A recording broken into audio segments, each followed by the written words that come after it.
Warcraft 3. God, I just can't seem to get away from this game. I occasionally play the multiplayer these days, pretty much the only game I play multiplayer in fact, but my heart is with the campaign. Every few years I come back to it, enjoying its great story, masterful design, and of course, iconic characters. Arthas, Thrall, this dickhead, Sylvanas, Illidan, Kel'Thuzad, Grom, Tyrande, who are you? Well, he's the captain, and relative to food cost, he's the strongest unit in the game, but he's nameless in Warcraft 3, he's simply referred to as Captain. Seems logical that WoW would come along later and figure out a less official thing to call him. For some reason though, they decided one character wasn't enough, so they made him 3. Captain Falric, Captain Marwyn, and Captain Luke Valenforth. So in other words, we actually have no idea if we're even seeing the same person through the game. Like, I don't know if this guy is this guy, or maybe he's not this guy and he's this guy, or maybe this other guy is this guy and this guy is this guy, but not this guy. Technically, I don't even know if the captains are switching out every time the camera cuts away. Given this, my original question, who are you, seems a bit futile, don't it? We can try though. Let's read some wiki stuff for a sec.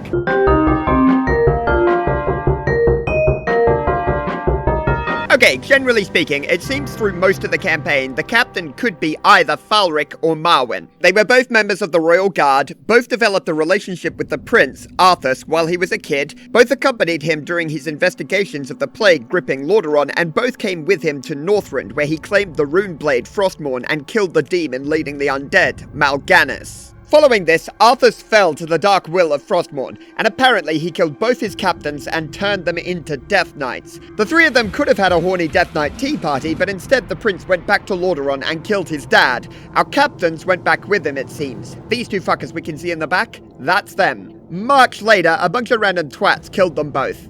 Should have done the party. I think it's safe to say the captain we play with is Falric more than Marwyn, as Falric is described as the senior of the 2 and explicitly stated to be the one who handles the defense of the base during the last mission.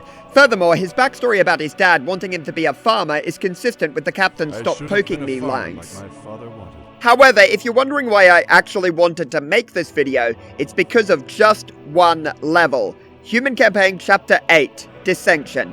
At the start of this map, the captain receives orders from the king to withdraw the expedition in Northrend. The captain and the soldiers make plans to return to Lordaeron only for Arthas to sneak away and destroy their ships before they could leave. Arthas then blames the act on the mercenaries he himself hired to help out, washing his hands of the blame. As it turns out, the captain in this mission was the 3rd bloke, Luke Valenforth, who wasn't there for the shenanigans with the plague, only joining Arthas, Falric, and Marwyn once they headed overseas in the final few missions of the campaign. Valenforth was sworn to the king rather than the prince, which might have been what distinguished him from the other 2. Like maybe if Falric or Marwyn had received the order to leave, they would have deferred to Arthas first, rather than immediately moving on it. Regardless, when Arthas referred to the mercenaries as murderous creatures that had burned the ships, Valenforth was fooled and had them killed. Arthas then gave a quick and brutal speech saying that victory was the only way home, and Valenforth stepped back in line. Cool story, Wiki. Small problem though. Here's what actually happened. Prince Arthas? Quickly, my warriors! These murderous creatures have burned our ships and robbed you of your way home. Slay them all in the name of Lordaeron. Damn beasts! Kill them all! Notice that? The captain didn't give the order. Rather, he shrank into the background, leaving his soldiers to act on their own. Sure, he participated in the attack, but more in a just going along with it kind of way. To say that he had the mercenaries killed seems to be giving him far too much credit. Now, to explore this a bit further, let's have a look at another scene that happened before this one, where Arthas first learned of the order to return home. Captain, why are the guards not at their posts? Well, my lord, your father had our troops recalled at Lord Uther's request. Uther had my troops recalled? Damn it! If my warriors abandon me, I'll never defeat Mal'Ganis. The ships must be burned before the men reach the shore. Isn't that a bit much, lad? Burned down to their frames. No one goes home until our job here is done.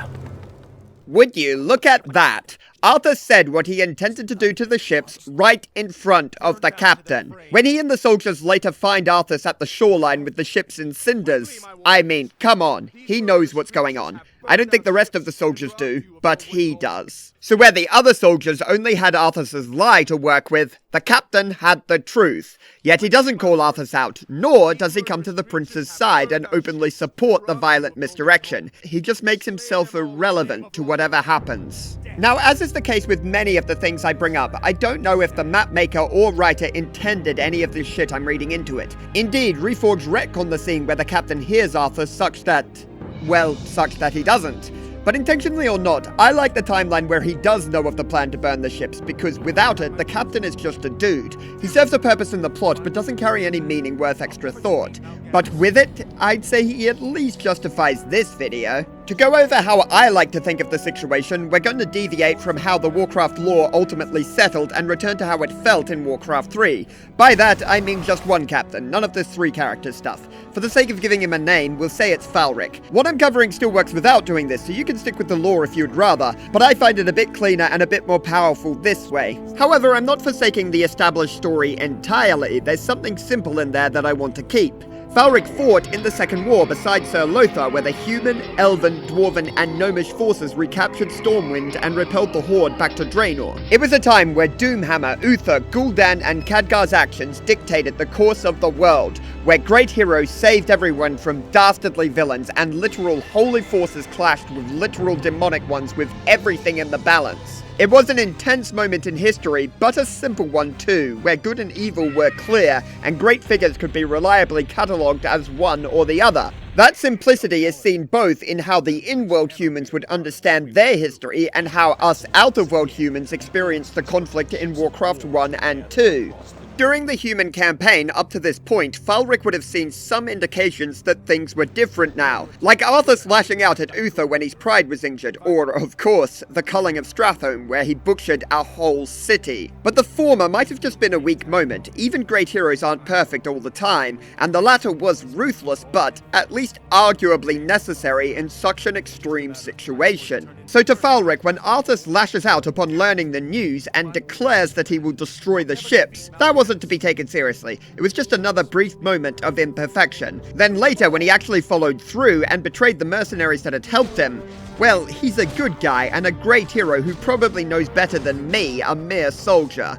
It must have been for the best. His problem was that he was still thinking this was an era like that of the Second War, where heroes will always be heroes. So in a way, this little background detail actually belays how the writing priorities of the story have subtly shifted to a new place in this game. It's a moment that shows you, without being obvious, that we're dealing with something a bit more complex than what's come before, and frankly, you better keep up.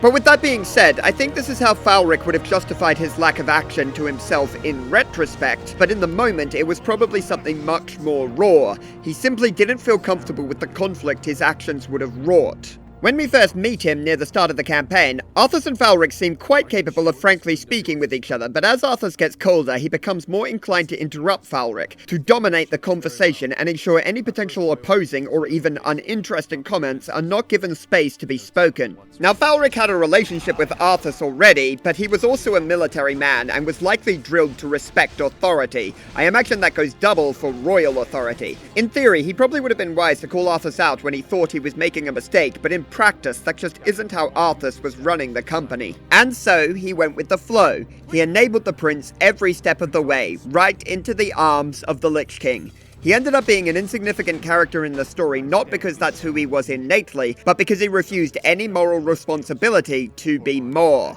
And it's crazy to think he genuinely might have unraveled the whole plot if he had done something. Without Arthas, the mass demonic invasion that the overall story centers on would have failed. Falric obviously wasn't intending to do any harm explicitly, but by doing nothing, he had a small hand in the deaths of thousands, probably millions.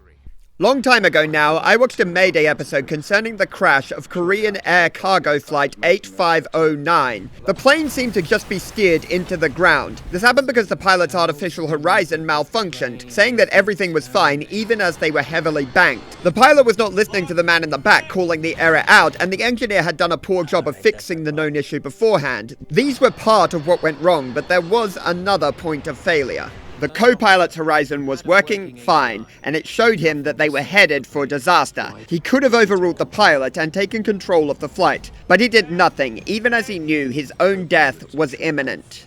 Responsibility can be a hard thing, but we all have it, and sometimes it involves challenging someone you really don't want to. Sometimes it's blatantly exposing a superior as wrong, and sometimes it's believing that you are worthy of speaking up when you know that others need to hear what you have to say. So remember Captain Falric, or Marwyn, or Luke Valenforth, or whoever he is. Remember him, and don't be him. Anyway, if you liked the video, then, like it. See ya!